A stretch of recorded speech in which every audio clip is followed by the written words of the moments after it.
মূসা আলাইহিস সালাম আল্লাহরে বললেন, আল্লাহ মাইয়াকুনু জালিসি ইয়াউমাল কিয়ামা, কিয়ামতের দিন আমার সাথী কে হবে? আল্লাহ বললেন, সাহিবুকা ফিল জান্নাতি জাজ্জার, কিয়ামতের দিন তোমার সাথী হবে একজন কসাই। কে হবে? জোরে বলেন না।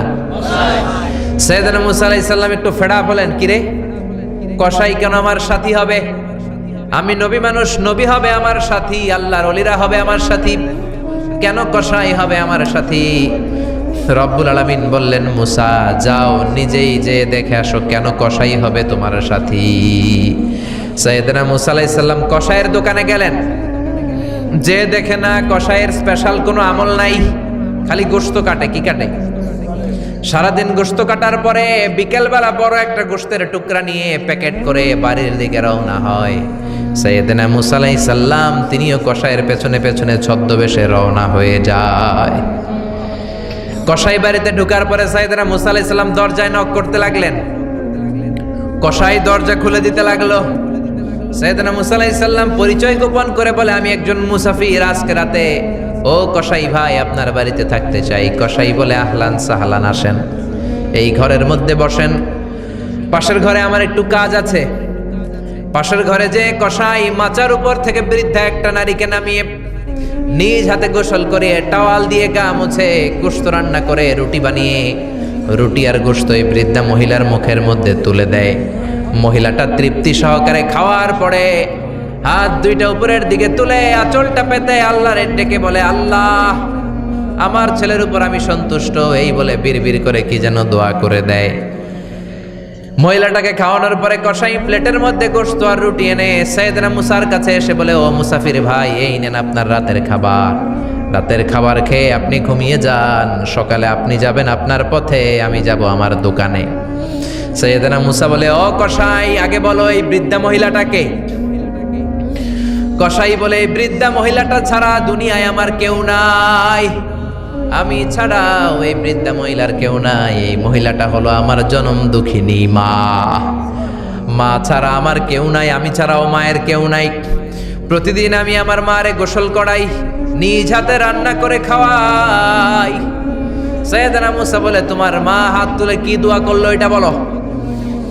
কসাই বলে, আমার মা প্রতিদিন রাতে খুশি হয়ে একটা পাগলা দোয়া করে, গত কয়েক বছর ধরে এই দোয়াটা করছে, অনেক বছরের দোয়া, আমি জানি কোনো দিন এই দোয়াটা কবুল হবে না। সাইয়েদনা মূসা বললেন, কি দোয়া? কসাই বলে, আমার মা খুশি হওয়ার পরে চোখের পানি ছেড়ে দিয়ে হাত তুলে বলে, আল্লাহ আমি আমার ছেলের উপর অনেক সন্তুষ্ট, শুনেছি এই জামানার বনি ইসরায়েলের সবচেয়ে বড় পয়গম্বর, তার নাম নাকি মূসা কালিমুল্লাহ। আমি তোমার কাছে দোয়া করে গেলাম, আমার ছেলেরে তুমি ওই মূসা নবীর সাথে জান্নাতে ঢুকাইয়া দিবা। মূসা আলাইহিস সালাম বলে, কানেকশন তো এই জায়গায়, আসল কানেকশন তো এখানে, এটা তো মায়ের দোয়ার বরকত। আল্লাহু আকবার। এজন্য মায়ের দোয়ার বরকতে কসাইকেও নবীর সাথী বানিয়ে দিয়েছে কে? বিশ্বনবী বাবা মার আদর পায় নাই, জন্মের আগেই বিশ্বনবীর বাবা নাই, 6 বছর বয়সে মা নাই, দাদার কাছে মানুষ হয়েছেন, চাচার কাছে মানুষ হয়েছেন। বিশ্বনবী হুদাইবিয়ার উমরা যেদিন করতে যাবেন, 1400 সাহাবীকে নিয়ে বিশ্বনবী উমরা করার জন্য রওনা হলেন। পথিমধ্যে আবওয়া নামক জায়গার মধ্যে বিশ্বনবীর মায়ের কবর। বিশ্বনবীর মায়ের নাম কি? তোরা দেখে যা আমিনা মায়ের কোলে, মধু পূর্ণিমারি সেথা চাঁদ দোলে, যেন উষার কোলে রাঙা রবি দোলে, কুল মখলুকে আজি ধ্বনি ওঠে কে এলোই, কালেমা শাহাদাতের বাণী ঠোঁটে কে এলোই, পরে দুরুদ ফেরেশতা বেহেশতের দুয়ার খোলে, তোরা দেখে যা আমিনা মায়ের কোলে। ঠিক কি না? মায়ের কবর বলল সামনে, জায়গার নাম আবওয়া, ছোট্ট একটা টিলা। 1400 সাহাবীদের দিকে তাকিয়ে বিশ্বনবী বললেন, ও সাহাবারা, এটা আমার মায়ের কবর। আমি আল্লাহর কাছ থেকে অনুমতি পেয়েছি মায়ের কবর জিয়ারত করার, তোমরা যারা জিয়ারত করতে চাও আসো। 1400 সাহাবী বলে, আমরাও আপনার মায়ের কবর জিয়ারত করব। বিশ্বনবী 1400 সাহাবীরে বললেন, জিয়ারত করার সময় কেউ কিন্তু কান্নাকাটি করতে পারবা না, 1400 সাহাবীকে কান্নাকাটি করতে নিষেধ করে বিশ্বনবী যখন নিজের মায়ের কবরের সামনে দাঁড়ালেন, বিশ্বনবী ছোট্ট বাচ্চার মতো হাউমাউ করে কান্না শুরু করে দিলেন। বিশ্বনবীর কান্না দেখে 1400 সাহাবাও কান্না শুরু করে দিল। বিশ্বনবী 1400 সাহাবীদের দিকে তাকিয়ে ধমক দিয়ে বলে, তোমরা কাঁদো কেন? সাহাবারা বলে, নবী আপনাকে আমরা অনেক ভালোবাসি, আপনারে কাঁদতে দেখলে আমাদেরও কান্না আসে, আপনার চোখ দিয়ে দার দার করে পানি নামতে দেখলে আমরা আমাদের দুটি চোখ আর শুকনা রাখতে পারি না। বিশ্বনবী বললেন, আদ্রাকাতনি রহমাতুহা ফাবাকাইতু, আমার ছোটবেলার স্মৃতি মনে পড়েছে, আমার মা যে আমারে আদর করেছে ওই স্মৃতিগুলো আমার মনে পড়েছে। আমার মা আমেনা আমারে জাইতুনের তেল মালিশ করে দিত গায়ে, আমার মা আমেনা আমারে জামা পরিয়ে দিত, কোলে নিত, আদর করতো, চুমু খেত, ওই স্মৃতিগুলো আমার মনে পড়েছে, তাই আমি কাঁদি, তোমরা কাঁদো কেন?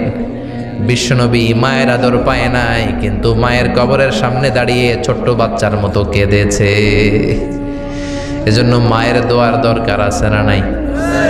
বিশ্বনবী কানা ইউকাসিমুল আহমান ফিল জিআররানা, জিআররানা নামক জায়গার মধ্যে বিশ্বনবী কুরবানির গোশত বিতরণ করছেন। কিসের গোশত? বাংলাদেশে কুরবানির গোশত বিতরণ হয় কি হয় না? জোরে বলেন। বিশাল লম্বা লাইন, বিশ্বনবী লাইনের মধ্যখান থেকে বৃদ্ধা একটা নারীকে আলাদা করে নিয়ে আসলেন। বিশ্বনবী নিজের গায়ের চাদরটা বিছিয়ে দিলেন, মহিলাটারে বসালেন, বড় একটা গোশতের টুকরা দিলেন, প্যাকেট দিলেন। বৃদ্ধা মহিলাটাও বিশ্বনবীর মাথার মধ্যে হাত বুলিয়ে দিয়ে দোয়া করে গেল। সাহাবীরা বললেন, ইয়া রাসূলুল্লাহ, ইয়া হাবিবাল্লাহ, হাজার হাজার মানুষ, কাউকে তো লাইন থেকে আলাদা করলেন না, কে এই বৃদ্ধা মহিলা? কেন এই মহিলারে নিজের চাদরের উপরে বসতে দিলেন? বিশ্বনবী বললেন, জন্মের আগে আমি বাবা হারালাম, 6 বছর বয়সে মাকে হারিয়েছি, মায়ের বুকের দুধ আমি খেতে পারি নাই, যেই মহিলাটারে আমার চাদরের উপরে বসতে দিলাম এই মহিলাটা হলো আমার দুধ মা হালিমা, বনু সাদ গোত্রের হালিমা। এই হালিমার বুকের দুধ খেয়ে আজকে আমি তরতাজা নবী মুহাম্মদ। চিল্লায় কোন আল্লাহু আকবার। এজন্য মা বাবার দোয়ার দরকার আছে না নাই? কখনো মা বাবার সাথে বেয়াদবি করা যাবে না, গরম আওয়াজে কথা বলা যাবে না, উচ্চবাচ্য করা যাবে না, কোমল আচরণ করতে হবে, মা বাবার দোয়া নিতে হবে। কোনো কারণে মা বাবার সাথে যদি ঝগড়া হয়, বাকবিতণ্ডা হয়, আজকের মাহফিলের পরে মা বাবার পা ধরে আমরা ক্ষমা চাবো। রাজি আছেন? সবাই রাজি আছেন? কেউ যদি মা বাবার পা ধরে ক্ষমা চায়, মা বাবা কি ক্ষমা না করে পারে? আর আম্মা আব্বার পায়ে ধরে চোখের পানি ছাড়তে কি কোনো লজ্জা আছে? জোরে বলেন আছে?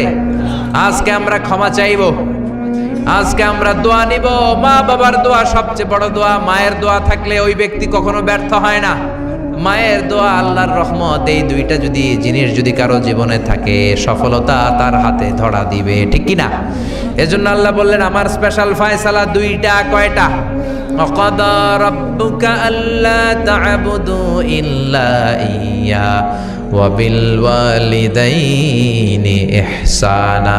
প্রথম ফয়সালা ইবাদত হবে একজনের, তিনি কে? আল্লাহ। আল্লাহ ছাড়া অন্য কারো জিকির করা যাবে? আল্লাহ ছাড়া অন্য কারো কাছে চাওয়া যাবে? আল্লাহ ছাড়া কোনো মাজারে যে সেজদা দেয়া যাবে? দ্বিতীয় ফয়সালা হলো মাতা পিতার খেদমত করতে হবে। আমরা যতটুকু পারি মা বাবার জন্য অর্থ ব্যয় করব, তাদের খেদমত করব, তাদের কাছ থেকে দোয়া নিব। আমাদের জীবনকে উজালা করে দিবে কে? আরো জোরে বলেন কে? আল্লাহ তাআলা আমাদের সবাইকে কথাগুলো বুঝার ও আমল করার তৌফিক দান করুক। আমরা পড়ি আমিন।